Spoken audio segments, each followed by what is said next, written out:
Madam क्या कहती हैं? हेलो मैडम, नमस्कार। बाबा बागेश्वर जो आने वाले हैं वो कब आने वाले हैं और उनकी आने को लेकर के क्या सुविधाएं उपलब्ध हैं, ये आप बता सकते ये आयोजन करता हूँ सब कुछ ही हम लोग अभी पूरा जानकारी नहीं है। हैं? जो भी आपके पास जानकारी है वो आप पब्लिक को बताएं, वो पब्लिक जानना चाहती है। देखिए, सबसे पहला बात है कि अगर बागेश्वर धाम से हमारे जो धीरेन्द्र शास्त्री जी हैं, अगर वो आ रहे हैं और आकर के उनका अगर यहाँ पे प्रवचन का कार्यक्रम जैसे होने वाला है, उसको लेकर के देखिए सबसे ज़्यादा तो प्रशासन को थोड़ा सा अलर्ट रहना होगा, क्योंकि उनके नाम से ही जमशेदपुर वासी उमड़ जाएंगे।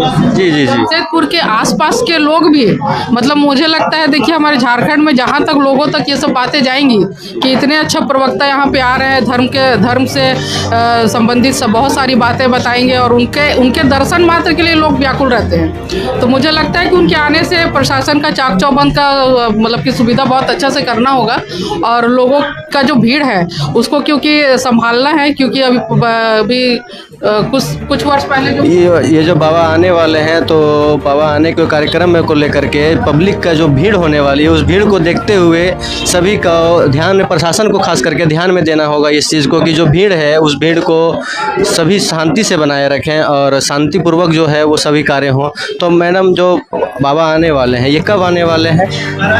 नमस्कार। ये आयोजन करता ही बता पाएंगे, क्योंकि हम लोग तो अतिथि के रूप में आए हैं और ये बहुत खुशी की बात है कि झारखंड की इस पावन धरती पे इतने सारे महाराज जी लोग आ रहे हैं जिनको हम लोग टीवी के माध्यम से देखते थे। आज हम स्वयं उनसे मिलने वाले हैं मार्च में, तो ये बहुत ही खुशी की बात है। मैडम, ये जो कार्यक्रम 9 दिवसीय अखंड हरिनाम की संकीर्तन होने वाला है, तो इस संकीर्तन के विषय में कुछ कहना चाहेंगे आप?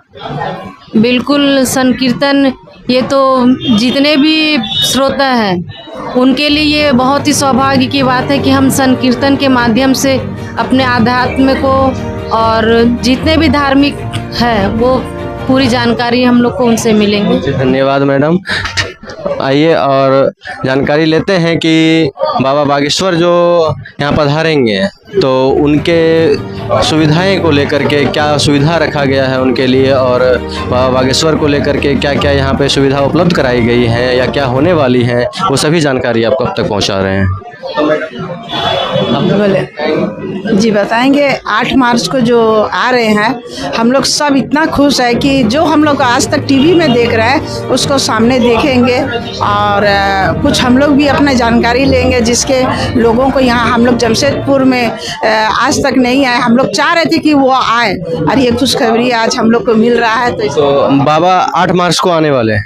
8 मार्च को आ रहे हैं और 8 मार्च को बाबा आने वाले हैं, और 8 मार्च से कब तक बाबा यहाँ ठहरेंगे? ये इसका तो जानकारी नहीं है सर। जी जी जी जी। तो बाबा 8 मार्च को आने वाले हैं, तो उसी विषय में और एक बहुत भव्य ही सामूहिक विवाह जरूरतमंद जोड़ों के लिए जो मुक्त समारोह है, उस विषय में बाबा से कुछ जानकारी लेते हैं। बाबा, आपका नाम? हम सुशील कुमार त्रिपाठी हुए पंडित जी। जी जी सर। और कर्मकांडी ब्राह्मण है।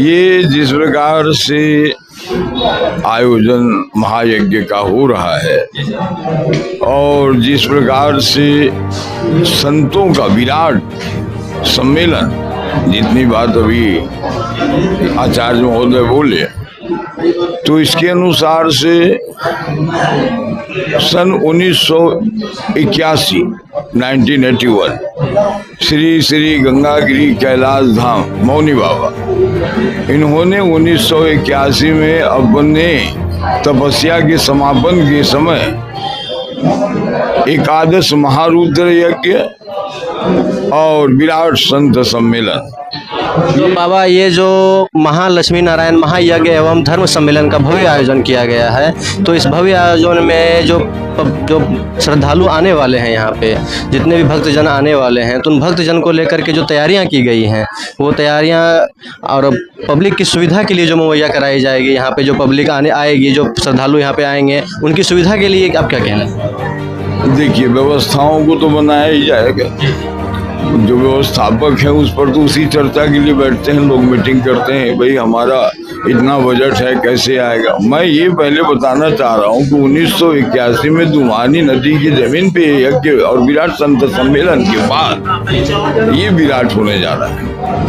ऐसा यज्ञ सिर्फ 1981 में हुआ था, एकादश महारुद्र यज्ञ और विराट संत सम्मेलन, जिस जो मौनी बाबा के द्वारा उनके तपस्या के समापन मौनी बाबा 1981 में जो एक बार महायज्ञ हुआ था, उसके बाद ये दोबारा महायज्ञ होने, ये जो महायज्ञ आयोजन किया गया है 2026 में।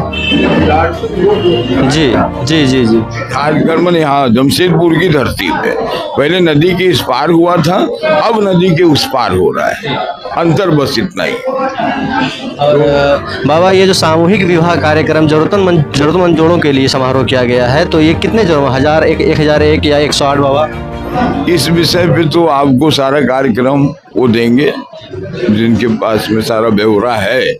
बस हमारा ये कहना होगा कि इस तरह का जब यज्ञ होता है किसी भूमि पर, तो वहाँ के एक एक नागरिक सनातनी, इनका कर्तव्य होता है कि अपना अंश यज्ञ में पहुँचाएं, हाजिरी लगाएं और बाबा के द्वार में हाजिरी लगाएं, बाबा के पास पहुँचे और अपना योगदान जो तन मन और धन, जब तक झारखंड, यहाँ खासकर जमशेदपुर और झारखंड के लोग नहीं देंगे अपना अंश, तब तक इतने बड़ी बजट का यज्ञ पार लगना बड़ी मुश्किल।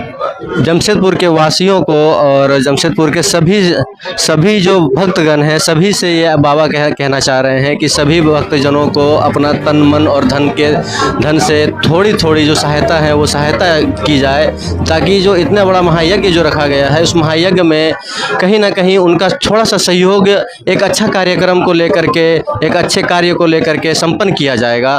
तो आइए जानते हैं विधायक जी से कि विधायक जी ये अभी यहाँ पे मौजूद हैं और यहाँ पे सभी भक्तजन भी मौजूद हैं। तो आइए विधायक जी से ये जानते हैं कि ये जो भव्य कार्यक्रम 9 दिवसीय को अखंड हरिनाम संकीर्तन जो रखा गया है, उनके लेकर के विधायक जी क्या कहते हैं। तो सर,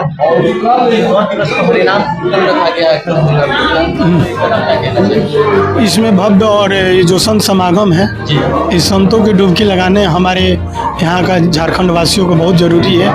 बारीकी से जो दर्शन करते थे वो अब जो दर्शन एक ही मंच पर होगा, जो संत समागम में होगा। अनेकों का परिचय आपने ले लिया ही है। जी सर, तो अब ये जो बाबा बागेश्वर, बाबा धीरेन्द्र शास्त्री जी जो यहाँ पे आने वाले हैं, तो वो कब आने वाले हैं और कब तक यहाँ ठहरेंगे? आपको जानकारी ये सब मीडिया के माध्यम से आपको स्वतः मिल जाएगी, आप बेफिक्र रहें। हम निश्चित हैं, हम ये जानना चाह रहे हैं, हमारी पब्लिक, हमारी जनता, जमशेदपुर की जनता ये जानना चाहेगी कि ये जो आपका सामूहिक विवाह कार्यक्रम जरूरतमंद जोड़ों के लिए जो है, तो ये 1001, 108 कितने जोड़ों के लिए सर रखा गया? ये है 1001। 1001। तो आप देख सकते हैं विधायक जी का कहना है कि 1001 जोड़ों का जो सामूहिक